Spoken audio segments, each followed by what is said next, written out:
মৰিয়নিত সংঘটিত হৈছে চাঞ্চল্যকৰ ঘটনা। বিদ্যালয়লৈ আহি থকাৰ সময়তে মেজিক চালকে এগৰাকী ছাত্ৰীক স্প্ৰে মাৰি অচেতন কৰি যৌন নিৰ্যাতন কৰাৰ চেষ্টা চলায়। মেজিকখনত আন যাত্ৰী নথকাৰ সুযোগ গ্ৰহণ কৰি চালকজনে ছাত্ৰীগৰাকীক স্প্ৰে মাৰি যৌন নিৰ্যাতন চলোৱাৰ অভিযোগ উঠিছে। গুৱাহাটী মৰিয়নিৰ ৰেলগেট বন্ধ থকাৰ বাবে ছাত্ৰীগৰাকী মেজিকখনৰ পৰা পলাই সাৰিবলৈ সক্ষম হয়।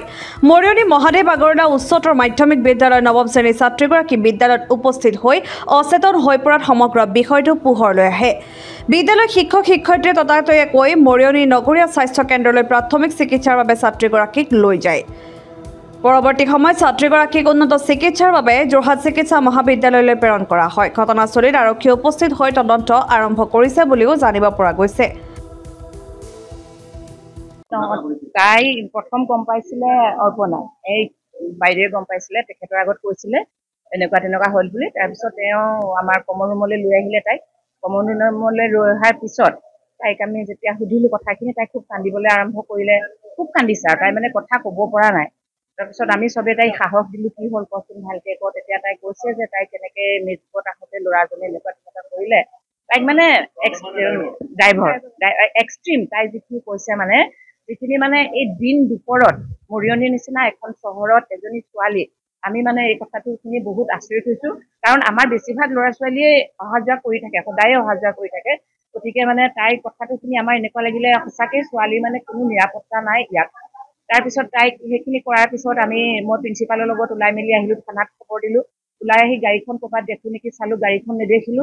তাইক লৈ গলো আকৌ স্কুলত, আমি কমন ৰুমতে বহাই থৈছো। পানী খাবি নেকি, কিবা কৰিবি নেকি? তাই কৈছে নাখাওঁ।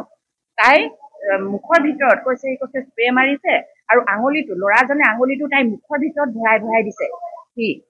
তাই মুখখন মানে তাই বাৰে বাৰে ধুই আছে আৰু মুখখন উখালি আছে।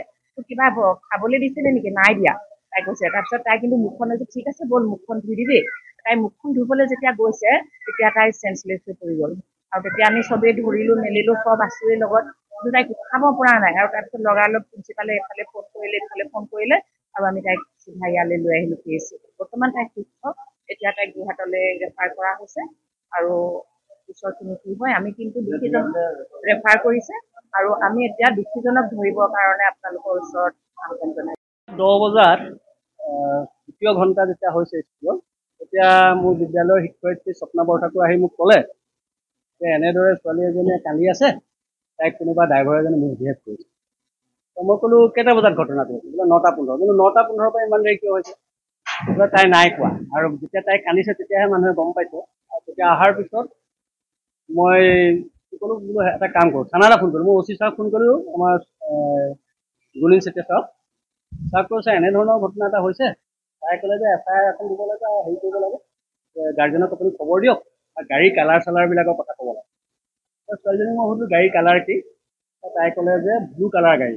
কিন্তু মই বৰ্তমান ককায়েকক সুধিলোঁ, ককায়েকে কৈছে যে অকণমান আৰ্মি টাইপৰ কালাৰৰ এখন গাড়ী, আৰু সেই গাড়ীখনত উঠাই দিছিলে। তাই কৈছে যে ল'ৰাটোৱে, মই প্ৰথমতে পিছফালে বহিছিলোঁ বুলি কৈছে। তাই পিছফালে বহিলত মূৰমূৰীয়াৰ পৰা আহি কাকতীয়া মানতে কৈছে নেকি যে মোক যে তুমি আগলৈ আহা, যে মানুহ বহিব। আৰু মই এনেই গম পোৱা মতে মানে কি আমাৰ বিদ্যালয়ৰ ছাত্ৰ ছাত্ৰীসকলক আগলৈ দি দিয়ে, তেওঁলোকে পইচা কমকৈ দিয়ে যে আগলৈ বহাই দিয়ে আৰু তাত মানুহ বেছিকৈ আনিব পাৰে।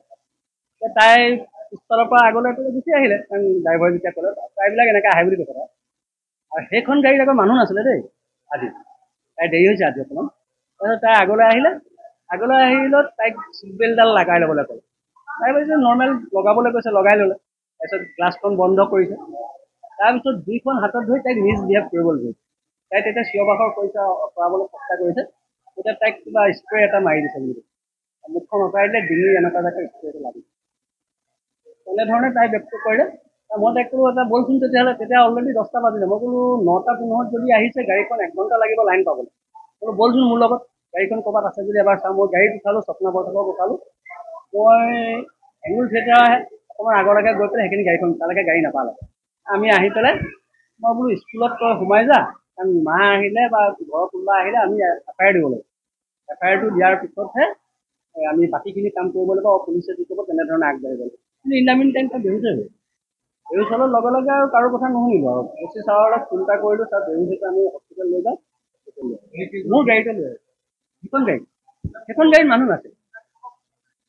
ফাইন ওলাইছিল বুলি কৈছে মই নাই দেখা বাইদেউহঁতে দেখিছে এতিয়া তাইক চেলাইন এটা দিলে বেজি দিছে কিবা তাই হেৰি আকৌ হেৰিয়ালৈ নিব লাগিব যোৰহাট কৰিব লাগিব কৈছে কাৰণ এতিয়া কিবা স্প্ৰে মাৰিছে এইবিলাক মেডিকেল তাইৰ নাম সংগীতা 9ত পঢ়ে এইবছৰ 9লৈ আহিছে তাই আমাৰ স্কুলৰ আগৰ ছাত্ৰী নাছিলে এইবছৰ 9লৈ আহিব ছাত্ৰী বাইদেউ খুব নম্ৰ আমি তাইৰ ব্যৱহাৰ পাইছোঁ অলপ ইণ্ট্ৰভাৰ্ট আৰু খুব ভাল ছোৱালী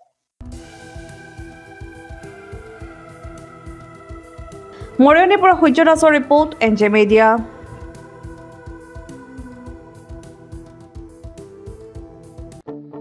আপোনাৰ সপোনৰ ঘৰখন কেনে হ'ব আপোনাৰ সন্তান আৰু আপোনজনৰ সৈতে কেনেদৰে কটাব আপোনাৰ আজৰি সময় এই সকলোবোৰ সমস্যাৰ সমাধান লৈ শুভম গ্ৰুপে আপোনাৰ বাবে লৈ আনিছে আপোনাৰ সপোনৰ ঘৰখন 362টা ফ্লেটযুক্ত শুভম গাৰ্ডেনৰ সফল নিৰ্মাণৰ পাছতে 20 বছৰৰ ভৰসা 16টা প্ৰজেক্ট 28 লাখ বৰ্গফুটৰ সম্পূৰ্ণ নিৰ্মাণ আৰু 15 লাখ বৰ্গফুটৰ চলিত প্ৰকল্প নিৰ্মাণৰ অভিজ্ঞতাৰে যোৰহাটত শুভম গ্ৰুপে নিৰ্মাণ কৰিছে দ্বিতীয়টো প্ৰজেক্ট শুভম পাৰ্ক অত্যাধুনিক সা সুবিধাৰে নিৰ্মিত শুভম পাৰ্কত আপোনাৰ আৰু আপোনাৰ সন্তানৰ বাবে থাকিব club badminton court community hall kids play area splash pool আৰু জিম ক্লাব প্ৰতিটো ব্লকত থাকিব 2.5 BHK 3 BHK 3.5 BHK ফ্লেট লগতে থাকিব আপোনাৰ আৰু আপোনাৰ আপোনজনৰ প্ৰাপ্তিৰ হাঁহি আজিয়ে বুক কৰক আপোনাৰ সপোনৰ ঘৰখন যোগাযোগ কৰক 6003301010 নম্বৰত আমাৰ ঠিকনা সোণাৰীগাঁও তৰাজান যোৰহাট 785001 6000ৰো অধিক বাসিন্দাৰ ভৰসা শুভম গ্ৰুপ